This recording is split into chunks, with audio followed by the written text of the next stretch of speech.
राजनीति और रणनीति से ऊपर उठे मजदूरों को लाचार बनाने का कार्य क्या वाकई मुख्यमंत्री शिवराज सिंह चौहान ने किया? ऐसा हम नहीं कह रहे हैं, ऐसा मजदूर और मजदूर नेता खुद कह रहे हैं। हाल ही में हुकुमचंद मिल के मजदूरों ने कांग्रेस नेता कार्यकर्ताओं के सहयोग से विशाल रैली निकाली और कमिश्नर ऑफिस पहुंचकर ज्ञापन सौंपा। इतना ही नहीं, मुख्यमंत्री पर मजदूर नेताओं ने चुनावी जुमलेबाजी में उलझाने का बड़ा आरोप लगाते हुए जमकर भड़ास निकाली और अपनी आवाज को बुलंद करते हुए 15 दिन का समय देते हुए उग्र आंदोलन करने की चेतावनी भी दी है। आज हम हुकुमचंद मिल की मांग को लेकर के पिछले 30 वर्षों से हुकुमचंद मिल बंद हुआ है। 12-12 से हुकुमचंद मिल का मजदूर परेशान हो रहा है अपने हक और अधिकार के लिए। लगातार 6 अगस्त 2007 को हमारे 229 करोड़ रुपए माननीय न्यायालय ने मंजूर कर लिए हैं और न्यायालय ने यह कहा है कि हुकुमचंद मिल की 42.5 एकड़ ज़मीन को बेच करके मजदूरों का भुगतान कर दिया जाए। यह उच्च न्यायालय के आदेश है, लेकिन ज़मीन बेचने का जब समय आया तो मध्य प्रदेश शासन ने उस समय शिवराज सिंह जी की सरकार थी, उन्होंने न्यायालय के अंदर एक आपत्ति लगा दी कि यह ज़मीन हमारी है, मध्य प्रदेश शासन की यह ज़मीन है, इसको न्यायालय नहीं बेचे।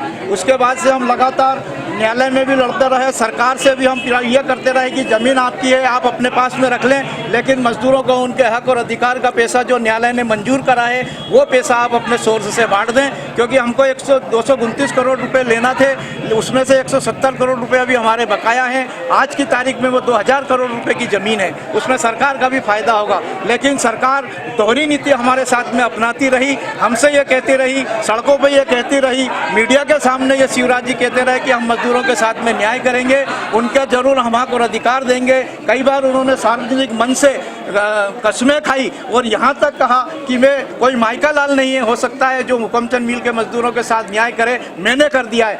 वहीं दूसरी तरफ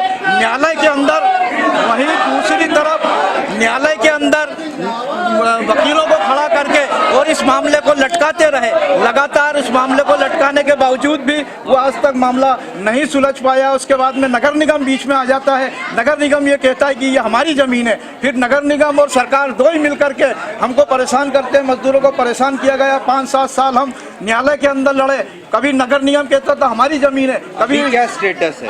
अभी यह है कि हमने वापस 15 दिन का समय इस सरकार को दिया है, क्योंकि पिछली सरकार थी उसने लैंड यूज चेंज कर दिया था। पहले सरकार ये कहती रही कि लैंड यूज चेंज होगा, उसके बाद में मजदूरों का भुगतान होगा, लेकिन हमने कांग्रेस की सरकार जब आई तो हमने उनके साथ भी आंदोलन करा और उनसे भी निवेदन करा कि आप इसकी ज़मीन का लैंड यूज चेंज करिए। तो मजदूरों की आवाज़ कमलनाथ जी ने सुनी और जो सबसे बड़ी ज़मीन विक्रय में बाधा थी वो थी ज़मीन का लैंड यूज चेंज करने का। लैंड यूज चेंज हो गया, ज़मीन बिकने के कागार पे आई थी, लेकिन सरकार पैसा देने के लिए भी तैयार थी। हमने कमलनाथ की सरकार से भी कहा था कि आप हमारे पैसे दे दो, हमको ज़मीन से कोई मतलब नहीं है। उन्होंने मजदूरों के हित में फैसला भी लिया था। हम किसी की तारीफ नहीं कर रहे हैं, लेकिन जो हकीकत है वो हम बता रहे हैं। उन्होंने कहा था कि हमको ज़मीन से हमें कोई लेना देना नहीं है, मजदूरों का भुगतान कर दिया जाएगा। उन्होंने तैयारी भी कर ली, लेकिन दुर्भाग्य से वो सरकार चली गई। फिर से हमने इस सरकार के सामने भी मुख्यमंत्री को अभी वापस हमने नए ज्ञापन दिए, उनसे मिले भी,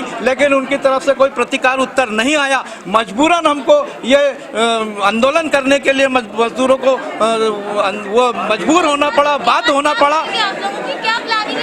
15 दिन के अंदर यदि हमारी बात को नहीं माना जाता है, कोई सकारात्मक उत्तर सरकार की तरफ से नहीं आता है, तो अब हम हुकुमचंद मिल के मजदूर 6000 मजदूर हैं, उनके परिवार के लोग 25-30 हजार लोग मजदूर उनके परिवार के लोग हैं। हम उनके साथ में सरकार के खिलाफ कोई ऐसा आंदोलन करेंगे और आंदोलन भी हम ऐसा करेंगे, हम किसी हमारे आंदोलन जितने भी कोई परेशानी भरे नहीं हुए, हमने किसी भी लॉ एंड ऑर्डर को हाथ में नहीं लिया। आज तक ऐतिहासिक आंदोलन मजदूर के हुए, हम फिर से शांतिपूर्वक आंदोलन करके सोई हुई सरकार को जगाएंगे। उसमें चक्का जाम हो सकता है, उसके अंदर इसमें धरना प्रदर्शन हो सकता है, घेराव हो सकता है, और उसके बाद भी यदि सरकार नहीं मानी तो हम विधानसभा जो सत्र चालू होने वाला है, हमारे सारे मजदूर और उनके परिवार को लेकर के हम विधानसभा तक घेरने के लिए हम बाध्य होंगे। Bureau report, JSR times. ताज़ा खबरों के लिए सब्सक्राइब करें JSR टाइम्स और साथ ही नोटिफिकेशन पाने के लिए बेल आइकन को दबाएं।